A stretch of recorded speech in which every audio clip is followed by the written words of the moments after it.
Welcome to day 25 of Proverb Pearls. I am really encouraged that you are still listening.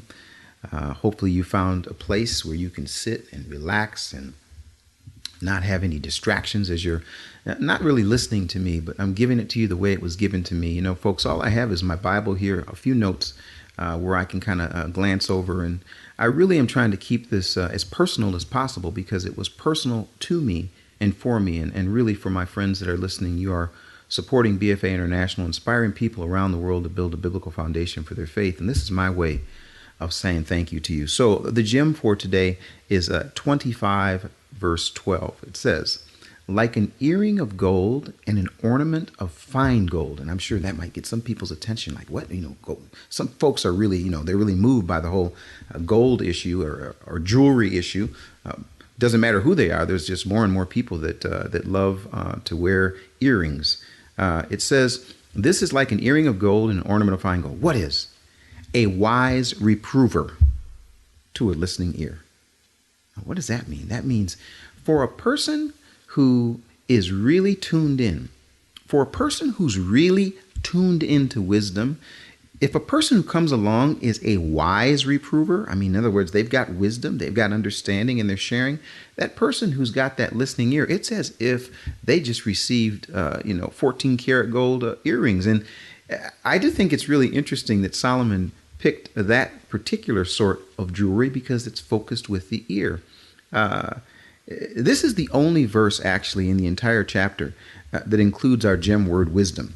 I think it refers back to Solomon's prayer, an ear who hears. And I also think it's interesting that he uses this word, which is the root word Shema. The first time we ever see that word used, Yahovah himself uses it in Genesis 3:17. If I can share that with you. He's talking to Adam and he said, because you have listened to the voice of your wife and have eaten from the tree about which I commanded you, saying you shall not eat from it, cursed is the ground because of you. In toil you will eat of it all the days of your life. And he says, because you have Shema, and actually it's Shim'ata, speaking to him, adding the suffix there, but it is the root word Shema. Adam didn't just hear the voice of his wife. He heard her voice, he listened to her voice, and he actually acted.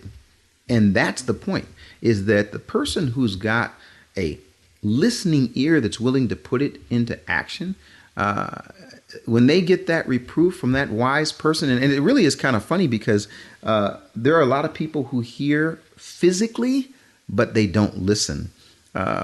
Ear and heart in this situation really are interchangeable. And I think that that's exactly what Solomon was saying when he said, please give me lev shomea, give me a hearing heart. He could have said, please give me hearing ears, because just because you have an ear or just because you can hear sound doesn't mean that you're listening. What he was really saying is, I want to be able to hear, to listen with my heart. Now, that reprover that comes along has got to be a person who's wise.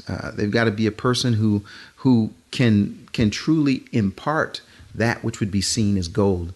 It is kind of interesting that the word that he uses here is used a number of ways in English. It's the Hebrew word mokiach, and that word has been translated into reproof, rebuke, decide. Even for the word umpire, you can find that in some of the versions.